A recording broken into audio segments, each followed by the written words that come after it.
Welcome to the Kama Sutra. If you believe that a truly disciplined life requires the total suppression of desire, then you have, from the very outset, fundamentally misunderstood the intricate and beautiful architecture of the human soul. This is more than just a passing thought. It is a dangerous misconception, one that subtly poisons our capacity for a full and integrated existence. It suggests that pleasure is not merely a distraction, but the inherent enemy of virtue itself. For far too long, the prevailing wisdom has presented us with a stark, unsettling choice.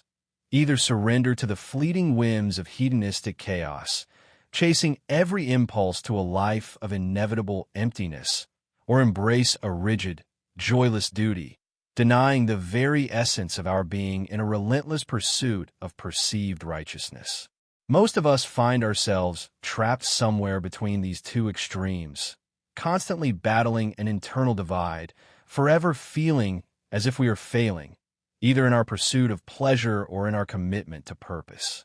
We oscillate between guilt-ridden indulgence and resentful restraint, never truly finding peace or fulfillment in either state. But what if this binary is a false choice? What if there exists a forgotten third of existence? A profoundly different path that neither demands the abandonment of pleasure nor insists upon the crushing weight of duty. This, my dear listener, is precisely what we are about to explore.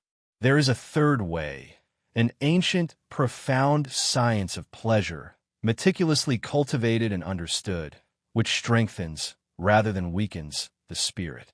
This is not about mindless gratification. It is about deliberate, conscious engagement with life's profoundest joys, transforming them into a source of inner power and stability. Imagine a way of living where the pursuit of beauty, intimacy, and profound connection doesn't detract from your character or your capacity for success, but actively enhances it. Picture a life where your desires, rather than being enemies to be conquered, become allies to be understood, channeled, and integrated into your highest aspirations. This ancient wisdom reveals how a thoughtful, artful engagement with pleasure can sharpen your intellect, deepen your empathy, and fortify your resolve, laying a solid foundation for achievement in all facets of your experience. This wisdom challenges us directly. What if the way you currently approach intimacy, your understanding and experience of pleasure, is not only failing to enrich your life, but is actually destroying your capacity for success in other, seemingly unrelated areas? What if your discomfort with desire, or your unexamined indulgence in it, is subtly eroding your focus, diminishing your emotional resilience, and undermining your ability to forge meaningful connections in the world? This journey into the Kama Sutra is not merely an exploration of physical acts. It is an invitation to reclaim a forgotten dimension of human experience, to discover how the disciplined pursuit of enlightened pleasure can become a cornerstone of a virtuous, productive, and truly meaningful life. It's time to heal the divide between pleasure and purpose, and to unlock the profound power of this forgotten third of our existence. Welcome to the Kama Sutra of Vatsyayana. For many, this title conjures images that are, frankly, incomplete, perhaps even misleading. We understand the common perception, but prepare to set aside any preconceived notions. For within these pages, we embark on a journey far grander than mere physical pleasure. We delve into an ancient, profound guide to social intelligence, a comprehensive philosophy for what Vatsyayana himself called the art of living. Let's introduce our guide, Vatsyayana. He was not, as popular culture might suggest, simply a writer of erotic manuals. Rather, he was a distinguished philosopher and keen sociologist of the illustrious Gupta Empire, a golden age of Indian civilization, flourishing centuries before a modern era.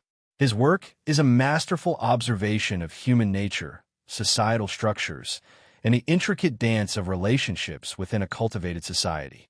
He provides us with a timeless lens through which to view human connection, not as an indulgence, but as a sophisticated discipline. Our promise to you, the listener, is this: by the time we conclude our exploration of Vatsyayana's wisdom, you will possess a deeper understanding of how to elegantly harmonize the three essential pursuits of human existence. We speak of Dharma, the path of duty, righteous conduct, and ethical living. Artha, the pursuit of wealth, security, and prosperity within the world. And naturally, Kama, the realm of love, pleasure, and emotional fulfillment. This book isn't about choosing one over the others, but achieving a graceful, integrated balance between them all, recognizing each as vital for a truly complete life. Crucially, Vatsyayana composed this treatise for the Nagaraka, a term that translates roughly to the city dweller. Yet this is no ordinary urbanite. The Nagaraka is a truly cultivated person, a connoisseur of life who has dedicated themselves to mastering the 64 arts, excelling in sophisticated conversation, and navigating the complexities of human relationships with grace and insight. It is a guide for those who seek refinement, connection, and a rich, multifaceted existence, understanding that true pleasure comes from a life well-lived and thoughtfully engaged. And Vatsyayana issues a clear, unequivocal warning. To neglect the profound science of Kama, to dismiss its principles as trivial or crude, is to invite discord into one's life. Ignorance in this vital domain, he posits, leads not to liberation, but to awkward, crude behavior, misunderstandings, and, ultimately, unfulfilled, unsatisfying relationships. This book offers a sophisticated pathway to avoiding such pitfalls, illuminating the path towards genuine connection, enduring happiness, and a deep understanding of human desire in its broadest sense. So, as we turn the page on misconception, prepare to discover the Kama Sutra as it was truly intended. Not merely a manual of physical intimacy, but a timeless discourse on the art of living a rich, balanced, and profoundly fulfilling life. Welcome, listener, to the timeless wisdom of Vatsyayana's Kama Sutra. We begin our journey in Chapter 1, exploring a profound and foundational concept, the Trivarga, or the three goals of life. Ancient Indian philosophy proposes that human existence is guided by a triumvirate of pursuits, Dharma, Artha, and Kama. These aren't merely individual aspirations, but interconnected pillars that form the very foundation of a fulfilling life, guiding one towards a holistic experience. Let's first understand each of these vital elements in turn. Dharma, at its heart, represents virtue, righteousness, and religious or social merit. It encompasses your duties, your moral conduct, and the ethical framework that guides your actions within society and your spiritual life. It is the adherence to what is right, just, and proper, upholding the natural order. Next, we encounter Artha. This concept speaks to wealth, prosperity, and worldly success. It includes the acquisition of resources, political power, and the practical means to sustain one's self and one's family. Artha is about material well-being, economic security, and the effective management of worldly affairs, providing the stability necessary for a comfortable existence. And finally, there's Kama. While often narrowly interpreted in modern times, its true meaning is far richer. Kama denotes pleasure, desire, and the gratification of the senses. It encompasses love, beauty, enjoyment, and the aesthetic appreciation of life. It is the pursuit of happiness and satisfaction through sensory experiences, emotional connections, and all forms of delight. Vatsyayana teaches us that these three goals, Dharma, Artha, and Kama, are not meant to be pursued in isolation. They are deeply intertwined, each influencing and supporting the others. While they hold distinct values, a hierarchy is certainly implied, though not rigidly enforced to the exclusion of others. Indeed, Dharma is considered supreme. It serves as the guiding principle, the moral compass that should direct our pursuit of both wealth and pleasure. Without Dharma, Artha can easily devolve into greed and exploitation, and Kama can descend into mere indulgence or self-destruction. It is Dharma that provides the ethical boundaries, the purpose, and a sustainable framework for all our other endeavors. Yet, Kama, pleasure, is presented as a rightful and essential reward for a life lived with virtue and industry. Imagine striving diligently, accumulating wealth, and fulfilling your duties, only to find yourself devoid of the capacity for joy, genuine connection, or simple sensory delight. What then is the ultimate point of such rigorous effort and self-discipline? This brings us to a crucial warning: the inherent danger of pursuing one of these goals at the expense of the others. To dedicate oneself solely to Dharma, neglecting the practicalities of Artha and the joys of Kama, can lead to an asceticism that, while perhaps noble, might miss the fullness and richness of human experience that life offers. Similarly, an exclusive focus on Artha, the relentless chase for wealth and power, without an ethical foundation or the appreciation of pleasure, can leave one profoundly impoverished in spirit. Consider, for example, the man who dedicates his entire life to accumulating vast riches. He works tirelessly, saves judiciously, and builds an empire. Yet, in his fervent pursuit of Artha, he utterly forsakes the simple pleasures of life, neglecting a loving relationship, failing to appreciate the beauty of art, foregoing the warmth of companionship, or even denying himself the time to truly enjoy his own accomplishments. He has, in essence, neglected Kama entirely. What then becomes of such a man? Vatsyayana strikingly observes that he becomes, in essence, a beggar in his own home. Despite his immense wealth, he lacks the capacity to truly enjoy it. His treasures remain untouched, his senses dulled, his heart perhaps empty. He possesses everything material, yet experiences nothing joyful. His vast fortune, untempered by Kama, becomes a gilded cage rather than a genuine source of fulfillment.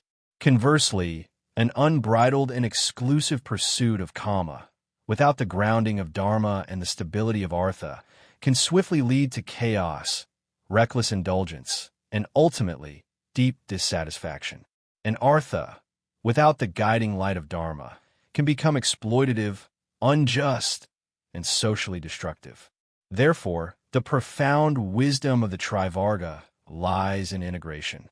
It is about weaving these three threads together into a harmonious tapestry of existence.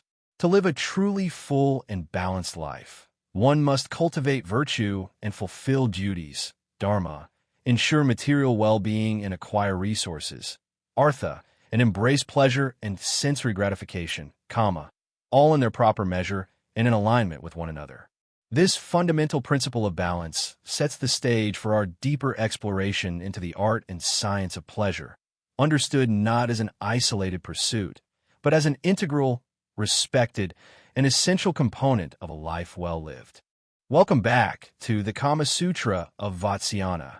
As we journey deeper into this ancient wisdom, we arrive at Chapter 2, the 64 Arts, a truly remarkable section that challenges many of our modern, often superficial, assumptions about attraction, desire, and what it truly means to be a captivating individual.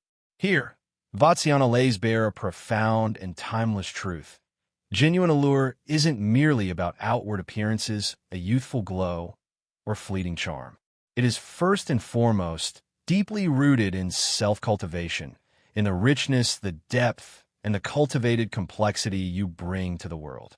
To be truly magnetic, he suggests, one must become a magnetic individual, brimming with diverse talents, intellectual curiosity, and a wide array of engaging interests. You might reasonably expect a classical text on love and intimacy to focus exclusively on romantic gestures, physical techniques, or the subtleties of seduction. Yet, Vatsyayana's vision of an attractive person, a truly desirable partner, is far broader, far more sophisticated, and undeniably more intriguing. He presents a comprehensive curriculum, a veritable catalog of surprising skills deemed absolutely essential for a lover who wishes to inspire not just passion, but also admiration and lasting connection. Consider, for a moment, the surprising talents listed within these 64 arts. Imagine the ideal companion, as envisioned by Vatsyayana. This is an individual who possesses the ability to entrance you with a beautiful song, to captivate you with their graceful dance, or even to mystify you with a well-executed feat of magic and illusion. Their skills extend beyond mere entertainment. They could prepare an exquisite, nourishing meal, demonstrating not just culinary mastery, but also thoughtful care. They might understand the subtle, intricate reactions of chemistry, perhaps even formulating perfumes or remedies, showcasing a practical yet intellectual engagement with the world. And crucial among these, they would be able to engage you in a stimulating, witty debate with their sharp, well-reasoned logic, proving themselves an intellectual equal and a delightful conversationalist. These are not trivial pursuits. They are facets of a richly developed personality. The implication is strikingly clear, even revolutionary. To genuinely attract another, you must first become genuinely interesting yourself. This ancient text doesn't suggest that you passively find someone interesting. Rather, it issues an insistent, powerful call for you to actively cultivate interest and intrigue within your own being. Your charm, your magnetic appeal, your very desirability stems directly from the breadth of your knowledge, the depth of your experiences, and the variety of your painstakingly cultivated skills. Before you can truly engage deeply and meaningfully with another soul, Vatsyayana posits, you must first deeply engage with the world itself, with continuous learning, and with your own relentless self-improvement. This expansive and integrated approach to personal development resonates profoundly with what we might recognize as a Renaissance mind, an individual not narrowly specialized in a single, isolated field, but rather one who is intellectually curious and demonstrably competent across a multitude of different disciplines. Think of those luminous figures throughout history, real or imagined, who exuded an undeniable, almost gravitational charisma. Was their allure solely a matter of physical beauty or social status? Or was it, more powerfully, their extraordinary capacity to discuss profound philosophy one moment, compose a moving sonnet the next, and then effortlessly master a complex engineering problem or design an intricate piece of art? It is this multifaceted development, this genuine eagerness to learn, to experiment, and to master diverse aspects of human endeavor that creates a truly irresistible, enduring aura. Charisma, in this illuminating perspective, isn't merely something one is born with. It is something meticulously forged, refined, and deepened through dedicated, lifelong self-cultivation and an unquenchable thirst for knowledge. So, as we reflect on these profound insights from Vatsyayana, I invite you to pause for a significant moment of introspection. The Kama Sutra outlines not just one or two, but a grand total of 64 distinct arts, all deemed absolutely essential for leading a truly fulfilled, attractive, and engaging life. How many of these 64 arts do you currently possess, even in their nascent stages? And if, upon honest reflection, your personal repertoire feels surprisingly sparse or underdeveloped, what profound insights might that offer you about your present approach to attracting, connecting with, and deeply engaging others? Perhaps, just perhaps, the most transformative journey to becoming truly desirable begins not with the outward act of seeking a partner, but with the profound, inward process of becoming. Not with acquiring another, but with diligently acquiring knowledge, refining your skills, and cultivating a richer, more vibrant, and undeniably magnetic self. In our continuing exploration of Vatsyayana's timeless wisdom, we now turn our attention to the Nagaraka, the refined gentleman, the accomplished citizen. This chapter offers a fascinating glimpse into his daily rhythm, not merely as a set of chores, but as a meticulously crafted art of living. Here, we discover that true pleasure and success are deeply intertwined with personal discipline, meticulous hygiene, and the cultivation of an aesthetically pleasing environment.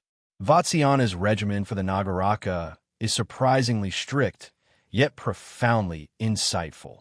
Each day begins with a mindful awakening, followed by a thorough cleansing ritual. He emphasizes the importance of a purifying bath, ensuring both body and mind are refreshed. This isn't a mere dip in water, but a conscious act of renewal, preparing one for the day's engagements. After the bath, the Nagaraka anoints his body with fragrant oils and perfumes, each scent carefully chosen to evoke a sense of well-being and attractiveness. This practice is a declaration of self-respect and an acknowledgement of the power of sensory experience. His hair, teeth, and nails are impeccably maintained, reflecting an inner order and outward poise. Finally, he dresses in clean, well-fitting garments, understanding that how one presents oneself to the world is a nonverbal language of confidence and consideration. This daily ritual is a testament to the belief that grace begins with self-care, building a foundation of elegance from the inside out. Stepping beyond personal grooming, Vatsyayana then guides us into the Nagaraka's ideal living space. This is not a mere dwelling, but a sanctuary, a reflection of his cultivated taste and disciplined mind. Imagine a room where clean, crisp sheets adorn the bed, inviting repose and comfort. Fresh flowers, renewed daily, fill the air with their delicate fragrance and offer a visual feast of natural beauty. The space is equipped with musical instruments, suggesting a life enriched by art and melody. Piles of books are at hand, ready to engage the intellect and broaden the mind. Every element is thoughtfully placed, contributing to an atmosphere of serenity and stimulation. This environment is designed not just for living, but for thriving, providing a backdrop that supports both personal growth and engaging social interaction. At its heart, Vatsyayana argues that this meticulous personal discipline and unwavering commitment to cleanliness are much more than superficial practices. They are profound expressions of respect, first and foremost, for oneself. By tending to one's body and surroundings with such care, the Nagaraka honors his own physical and mental well-being, fostering a sense of dignity and self-worth. But this respect extends outward, too, to one's partner and to society at large. Presenting oneself impeccably and offering a clean, inviting space demonstrates consideration, thoughtfulness, and a value for the relationship. It signifies that one is worthy of admiration and that one values the comfort and pleasure of others. This foundational idea underscores the entire philosophy. True connection flourishes in an atmosphere of mutual regard and conscious effort. Indeed, Vatsyayana's meticulous instructions offer a profound counterpoint to certain prevalent habits in contemporary life. In a world where expediency often overshadows elegance, and the private domain is sometimes mistakenly absolved from the rigorous standards of refinement, his philosophy stands as a powerful reminder. Where a casual indifference to personal grooming or the tidiness of one's home might sometimes manifest, Vatsyayana urges a different path. He reveals that overlooking these details is not merely a benign oversight, but a subtle erosion of self-respect and an unwitting discourtesy to those with whom one shares life. His teachings challenge us to reconsider the value we place on diligence, order, and beauty in the most intimate aspects of our existence. Ultimately, Vatsyayana presents the Nagaraka as a model of holistic well-being, a figure whose outward grace is a direct reflection of inner discipline and a deep appreciation for the art of living. His daily life is a testament to the power of routine, the beauty of cleanliness, and the profound impact of an aesthetic environment, all contributing to a life of true refinement and respectful connection. Welcome back, dear listener. As we continue our exploration into the profound wisdom of Vatsyayana's Kama Sutra, we arrive at a chapter dedicated to a fundamental truth about human connection, the classification of love. Here, we learn that the vast spectrum of human attraction is not a singular, undifferentiated force, but a complex interplay of origins and motivations. It is easy to assume that all affections spring from the same wellspring, leading to confusion and misunderstanding. However, Vatsyayana, with profound insight, teaches us otherwise. Not all affections are born of the same impulse. nor do they mature into the same kind of bond. Understanding these distinctions is not merely an academic exercise, but a crucial step towards cultivating genuine, lasting relationships and preventing the heartache that often arises from misaligned expectations. To truly master the art of love, we must first dissect its very nature. The ancient wisdom reveals 4 distinct classifications of love, each with its unique genesis and implications for our lives. Let us begin by exploring love from habit. This form of affection arises from long-standing association, from the comforting rhythm of shared routines and memories. It is the gentle warmth that blossoms between companions who have journeyed together through life, or the quiet understanding between old friends. Here, love isn't a sudden, consuming flame, but a slow, steady burn woven into the very fabric of daily existence. It is built on familiarity, on a deep, unspoken bond that often requires few words, providing immense comfort and stability. Moving now to love from imagination. This is born not from direct experience, but from an idealized mental image. Perhaps you've heard tales of a person's virtues, or glimpsed them from afar, and your mind fills in the details, creating a perfect, often unattainable, vision. This kind of love can be intoxicating, fueled by dreams and desires rather than reality. It is potent, almost poetic in its intensity, yet also inherently fragile, for it hinges on imagined perfection that the real person may struggle to embody. It is the love of a romantic ideal. Then there is love from faith. This affection springs from a profound belief in another's virtues, their character, or their inherent goodness. It is a reverence, a deep trust placed in an individual's integrity, wisdom, or spiritual essence. This love transcends the purely physical, focusing instead on the moral or intellectual qualities of a person. It can be found in the bond between a student and a revered teacher, or in the deep admiration for someone whose life exemplifies high principles. It is steadfast, built on conviction and unwavering respect, often enduring through many challenges. Finally, we arrive at love from the perception of external objects. This is perhaps the most commonly recognized form, rooted in what we directly perceive through our senses. It is the immediate spark ignited by beauty, grace, charm, intelligence, or any captivating quality that strikes us outwardly. This love is often vibrant and immediate, a powerful draw to another's presence that can feel undeniable. While potent and often the catalyst for deeper connections, it carries the potential to remain superficial if it doesn't evolve beyond mere surface attraction and develop into something more profound. Now, why is it so crucial to distinguish between these different wellsprings of affection? Vatsyayana teaches us that understanding the precise source of your love is your most potent shield against delusion.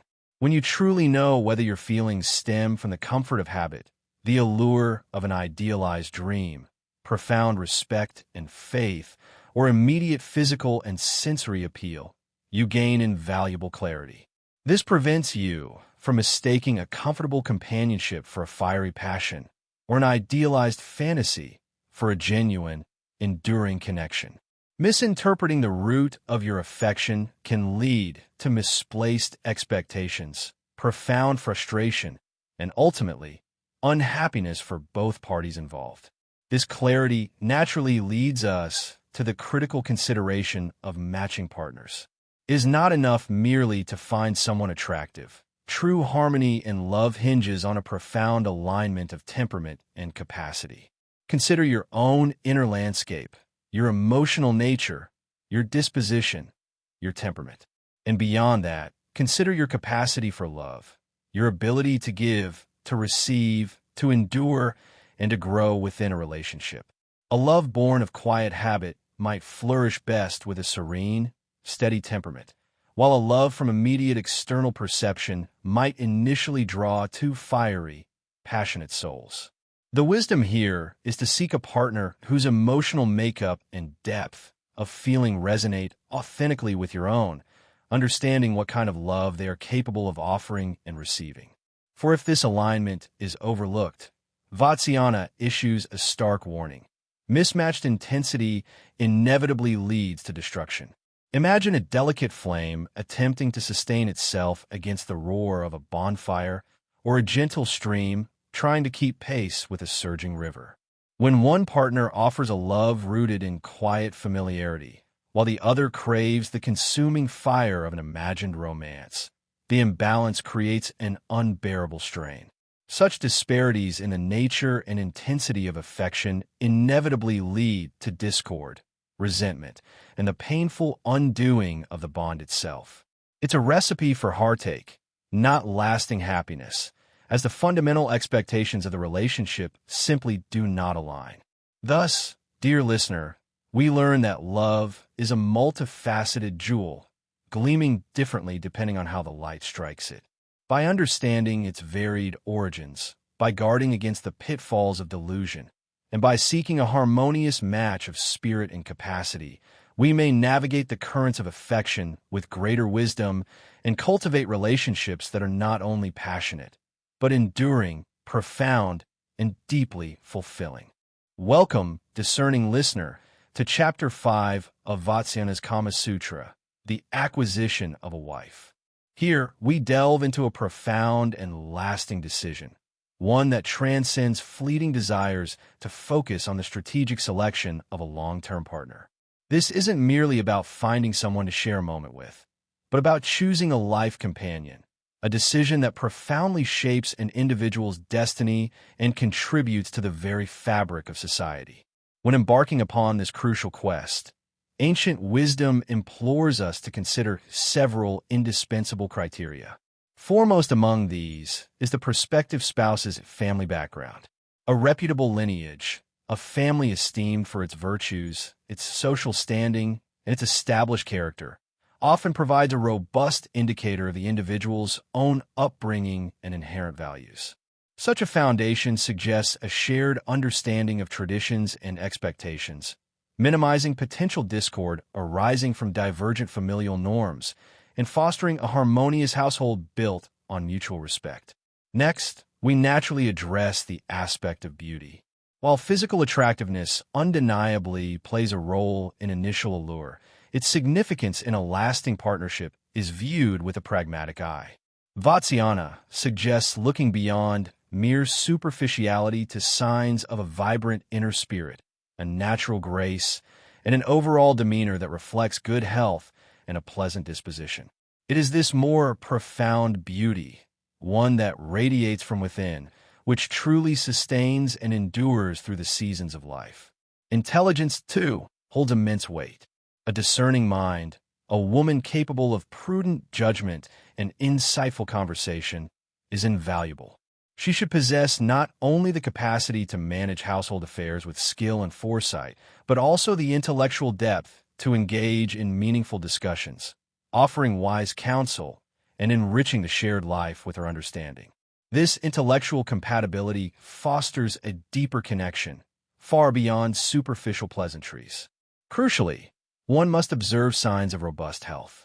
A strong and vital constitution is paramount, ensuring not only personal well-being, but also the capacity to raise a family and withstand the inevitable challenges and demands of a shared future. Look for energy, a cheerful disposition, and a general robustness that speaks to a life lived with vitality and strength. Beyond the individual, marriage itself is underscored as a fundamental sociological cornerstone, a powerful stabilizing force within any community. It is the foundational pact upon which families are built, lineages are perpetuated, and social order is maintained. This union is perceived as a sacred covenant of mutual support, shared responsibility, and collective contribution, extending its benefits beyond the couple to the wider family and society. It provides a stable environment for children, ensuring their proper upbringing and integration into communal life. Before making an irrevocable commitment, Vatsyayana thoughtfully advises methods for testing compatibility. This involves more than casual acquaintance. It requires careful observation and interaction in various settings. Spend time together, discussing future aspirations, observing reactions to unforeseen circumstances, and engaging in activities that reveal temperament and character. Do your natures align? Is there an effortless ease in each other's company? Can you envision navigating life's complexities side by side, with mutual understanding and respect? This period of diligent assessment allows you to discern deeper harmonies and potential areas of friction before the vows are spoken, ensuring a more deliberate and informed choice. This ancient perspective offers a decidedly pragmatic approach to marriage, one that often stands in contrast to the purely romanticized notions prevalent in modern times. While love and affection are certainly cherished, the Kama Sutra emphasizes that a successful, enduring marriage is not built solely on initial passion or fleeting infatuation.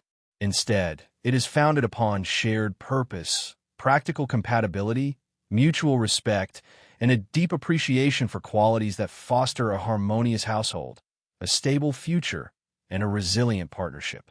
It's about selecting a true ally, a co-pilot for the journey of life, rather than merely an object of momentary adoration. Thus, the careful and considered selection of a wife, guided by these timeless principles, encompassing family, inner and outer beauty, intelligence, health, and profound compatibility, lays the groundwork for a truly fulfilling, enduring, and successful partnership, benefiting not only the individuals united, but also the wider community they serve. Welcome, dear listener, to Chapter 6 of Vatsyayana's profound treatise, the Kama Sutra.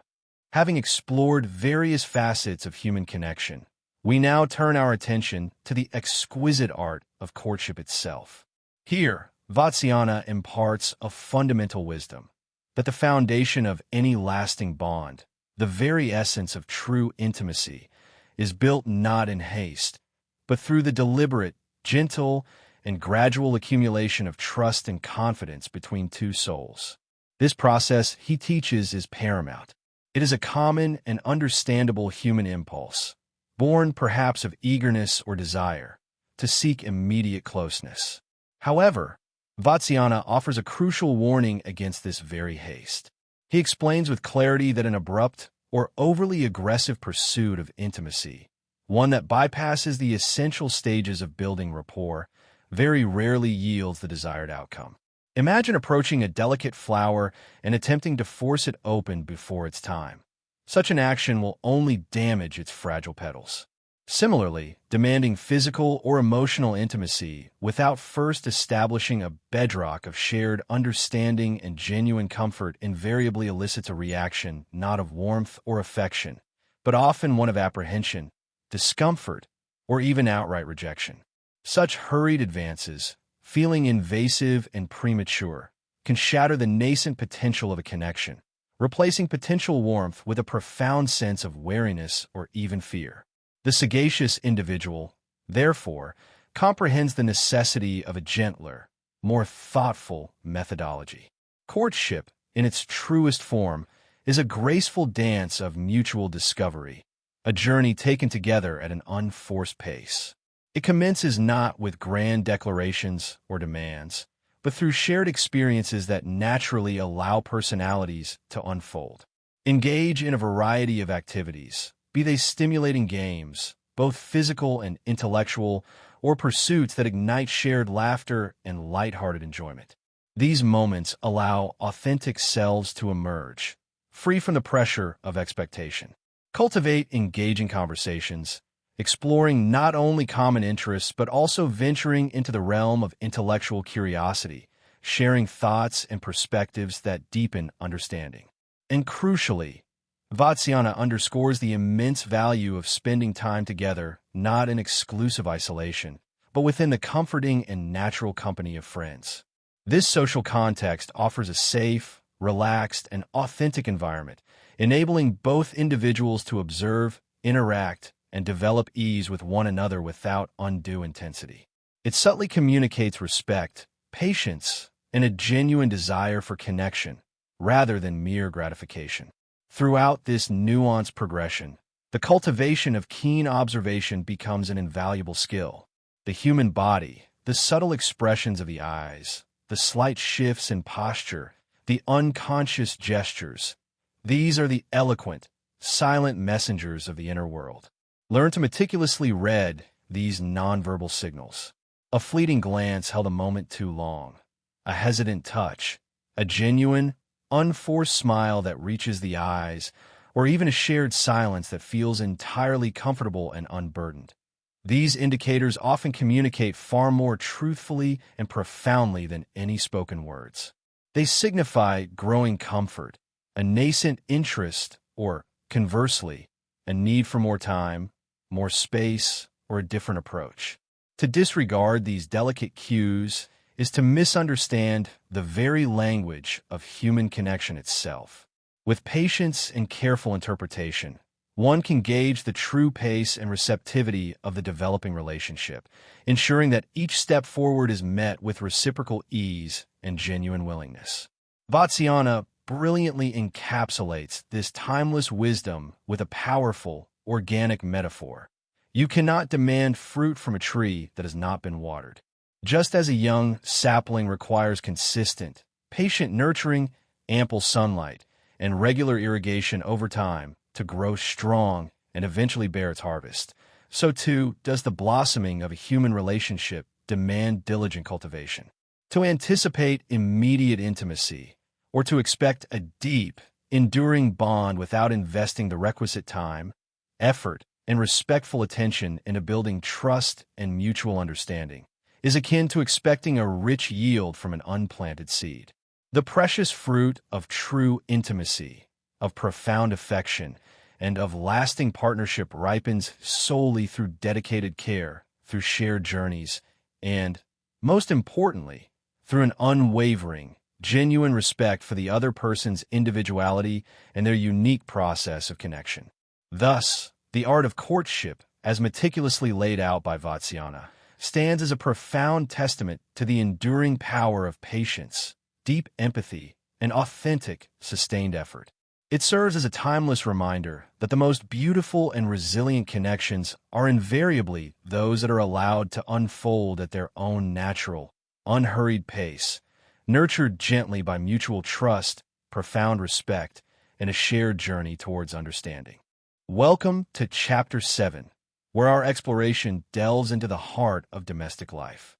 Here, we uncover the essential principles for managing household power and cultivating harmony, demonstrating how a well-ordered home forms the fundamental stage for a truly joyful existence. This isn't merely about daily tasks, but a profound understanding of how order and mutual respect lay the groundwork for love and intimacy. At the core of a thriving estate lies the wife, serving as its chief domestic administrator. Her extensive duties encompass diligent oversight of all household servants, their welfare, duties, and equitable treatment, ensuring efficiency and harmony among them. Beyond personnel, her meticulous care extends to the estate's resources, preserving grains, storing provisions, and safeguarding valuable goods from spoilage or theft. She plans according to seasonal rhythms, ensuring the household never lacks what it needs, nor squanders what it possesses. Her domain also includes the physical dwelling itself. She oversees its cleanliness, ensuring every corner reflects order and purity. Should repairs be needed, she observes and acts, maintaining the home's structural integrity and aesthetic appeal. The family's garments, ornaments, and possessions are under her careful custodianship. This continuous vigilance prevents waste, promotes efficiency, and establishes a pervasive sense of order throughout the home, transforming the dwelling into a sanctuary of peace. Crucial to domestic harmony is unwavering financial transparency between husband and wife.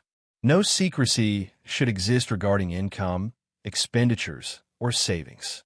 Both partners share openly all financial details, discussing jointly resource allocation, debt management, and future investments. This open dialogue is a profound act of trust, preventing suspicion, eliminating conflict, and fostering partnership in their shared economic destiny. When finances are clear and mutually understood, the household operates on a solid, predictable foundation, free from the anxieties financial obscurity can generate. The wife's diligent care extends beyond the home, embracing the beauty and utility of the surrounding gardens. She supervises cultivation of flowering plants that delight the senses and adorn the home. Her efforts are not purely ornamental. She also oversees the tending of fruit trees and vegetable plots, ensuring a steady supply of fresh, healthy produce. This connection to the earth, this nurturing of life, contributes significantly to the household's well-being and self-sufficiency. A well-maintained garden mirrors the vitality and careful stewardship within the home. Indeed, meticulous household management, from finances to gardens, serves a purpose grander than mere efficiency. A home where order reigns, provisions are ample, and daily life flows smoothly creates an essential psychological foundation for happiness and intimacy. When a mind is free from the nagging worries of disorder or financial insecurity, it is liberated for deeper connection and passion. Chaotic home stresses diminished desire.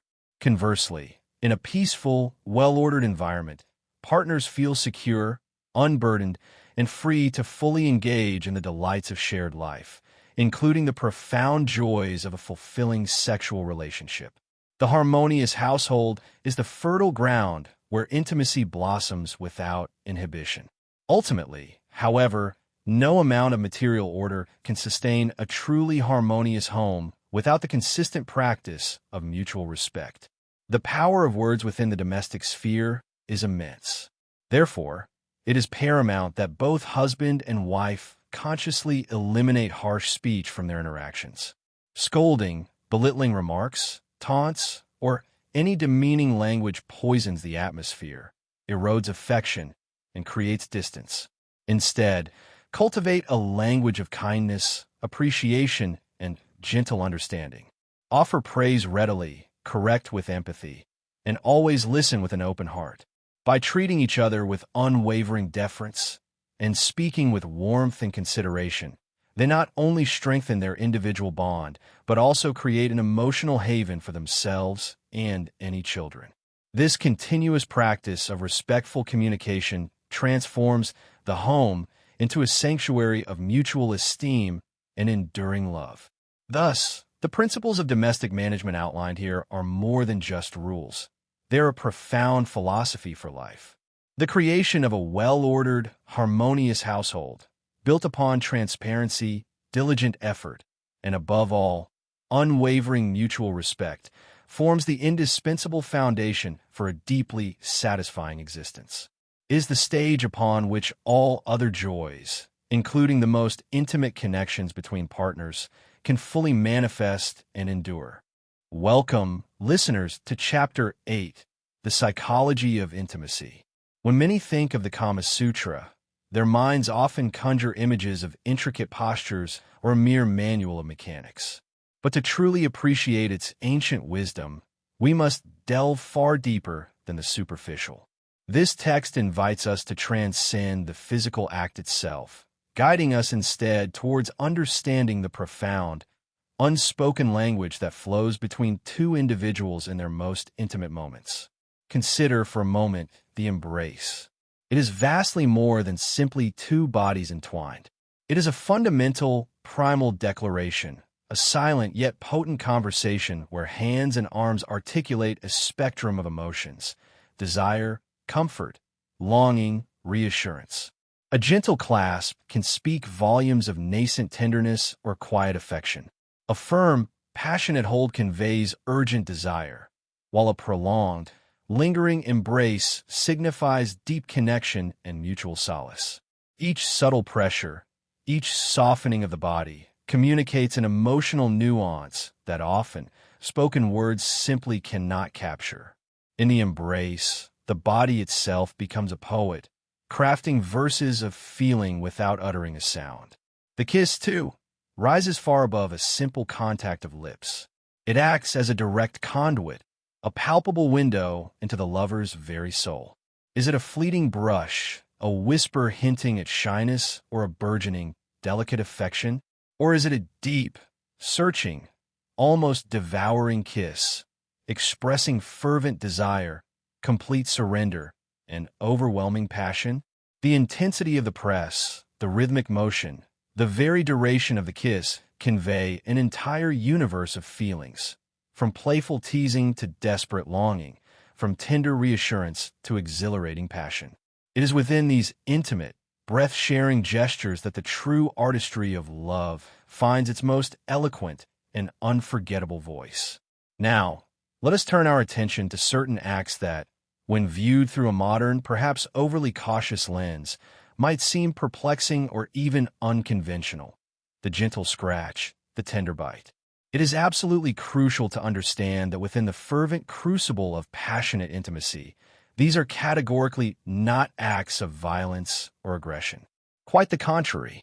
They are heightened expressions, deeply sensory accents, meticulously designed to deepen awareness, to pull both partners more profoundly into the present, and to intensely magnify the moment's emotional charge.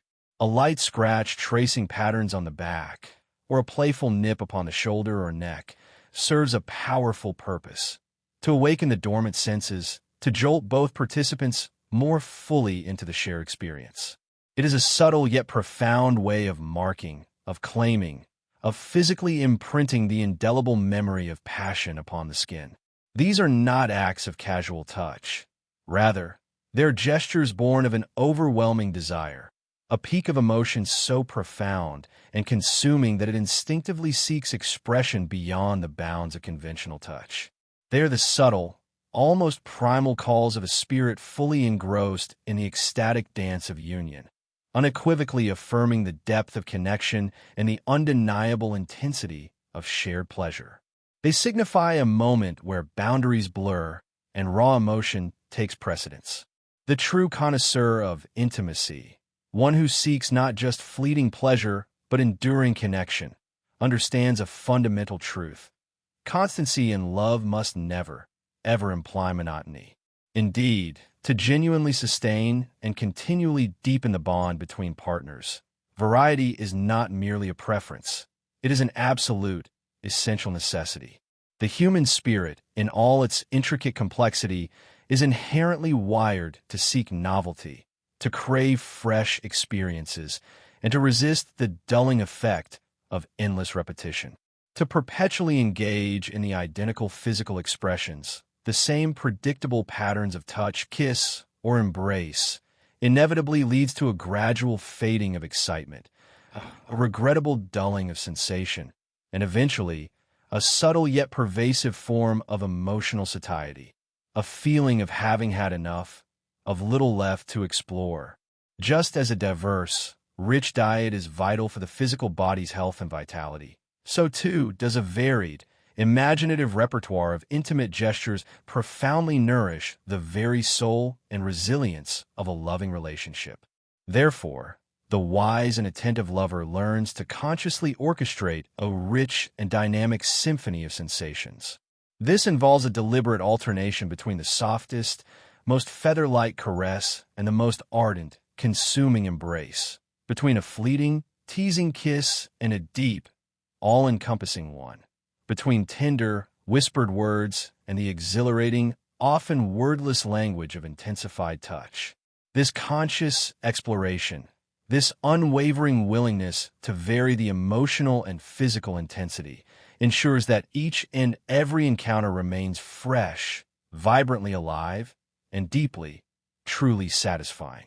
It actively works to keep the flame of passion not just alive, but fiercely burning, preventing the subtle creep of boredom and cultivating an ever-renewing sense of wonder, discovery, and profound desire between partners.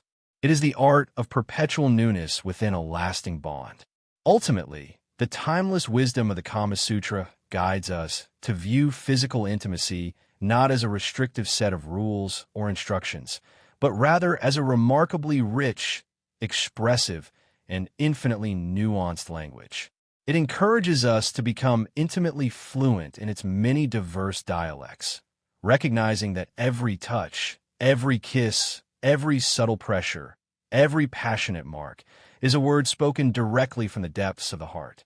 By truly understanding, respecting, and mastering this profound vocabulary, we unlock not just physical pleasure, but a deeper, more fulfilling, and unequivocally intimate connection with another human being, a connection that transcends the temporal and touches the eternal. Welcome now to Chapter 9, where our exploration into the art of connection deepens. Here, we uncover the pivotal role of what is known as the go-between, or, as Vatsyayana terms her, the duty, the messenger. This chapter illuminates the profound influence of leveraging one's social networks to facilitate and navigate the intricate dance of relationships. The duty, often a woman of intelligence, discretion, and trusted standing within her community, acts as a crucial intermediary. She is not merely a messenger, but a facilitator, a confidant, and a diplomat in the delicate interplay of human connection. Her presence acknowledges a fundamental truth, that direct confrontation, especially when emotions run high or when delicate proposals are at stake, often proves less effective. The intensity of immediate, face-to-face communication can lead to defensiveness, misinterpretation, or an unintended hardening of positions. Instead of fostering understanding, it can inadvertently create further distance, making resolution more challenging. Consider a scenario where a relationship has faltered, perhaps due to misunderstanding, neglect, or unresolved conflict. The natural inclination might be to confront the issue head-on. However, Vatsyayana wisely suggests a more nuanced approach. In such moments of broken trust or hurt, a trusted third party becomes indispensable. The duty, through her impartiality and her established rapport with both individuals, can bridge the emotional chasm. She is capable of conveying sentiments, explaining intentions, and relaying apologies with a sensitivity that might be impossible for the directly involved parties, whose perspectives are often clouded by personal emotion. This trusted go-between can carefully articulate the underlying feelings, clarify misconceptions, and propose pathways to reconciliation without the immediate pressure or potential for escalation that direct interaction might bring.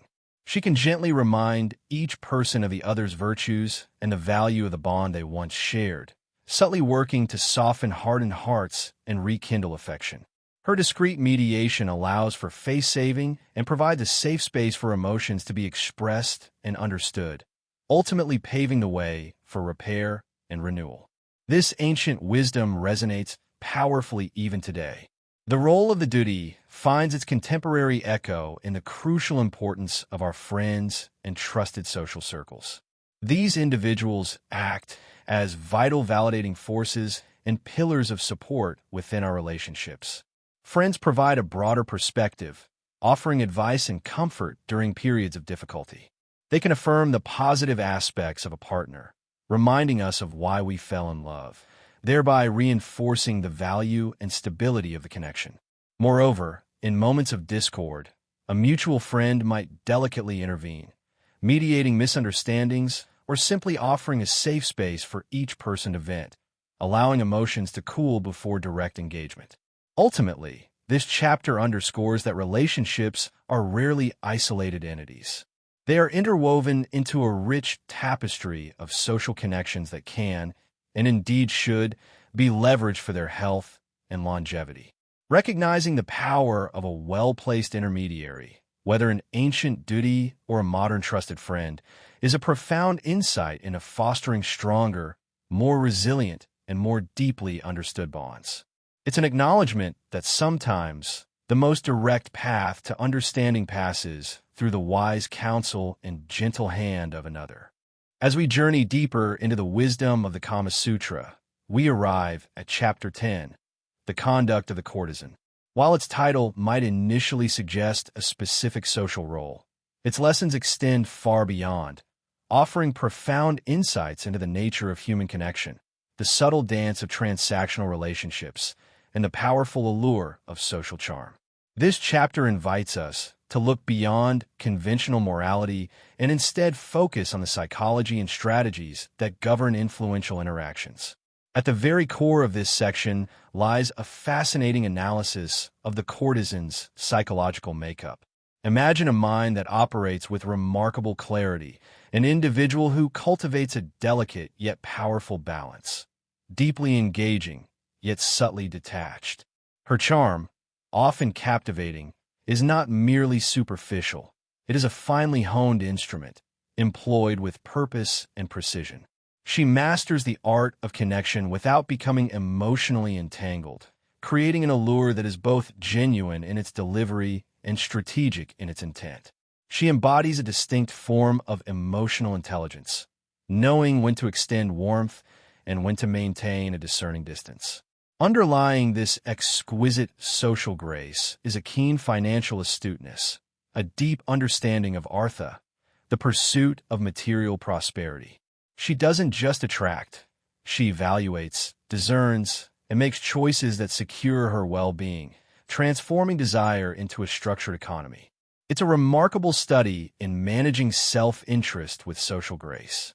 This unique psychological framework offers us a fascinating lens through which to examine the economics of desire itself, and crucially, how one holds power within any relationship.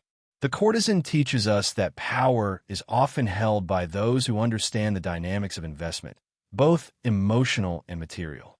By maintaining a measured distance, by not over-investing emotionally where there is no equivalent return, she prevents herself from becoming vulnerable or beholden. She holds the reins, not through overt manipulation, but through a clear-eyed understanding of exchange and value. She understands that true power often resides in the ability to make one's presence deeply valued without being easily consumed. This isn't about withholding affection, but about understanding its true value and ensuring that the exchange remains balanced and beneficial for all parties involved, maintaining an internal sovereignty that commands respect. Such insights become particularly valuable when we turn to a more practical application. How to discern when someone's interest in you might primarily stem from your material wealth, your artha. The Kama Sutra, in its candid exploration of human motives, advises us to observe not just what is said, but what is consistently done. Are there subtle, or perhaps not so subtle, inquiries about your resources, your possessions, or your financial standing? Do conversations frequently steer towards the cost of things, your lifestyle, or your ability to provide?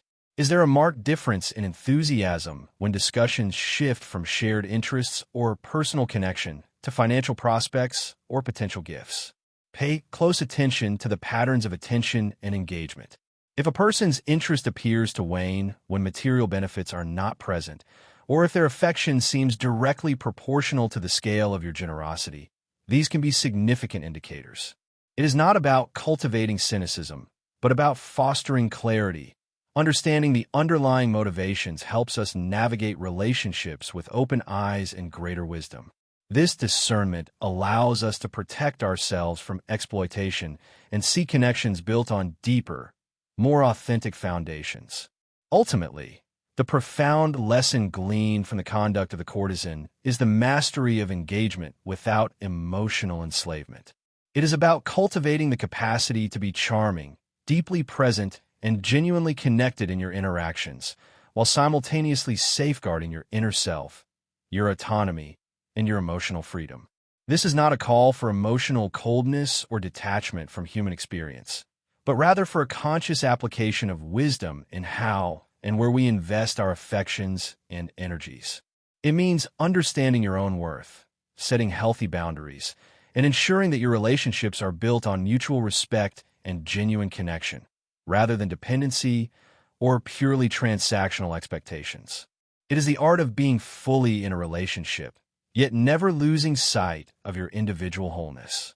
To engage beautifully, to connect deeply, and yet remain sovereign in your heart and mind.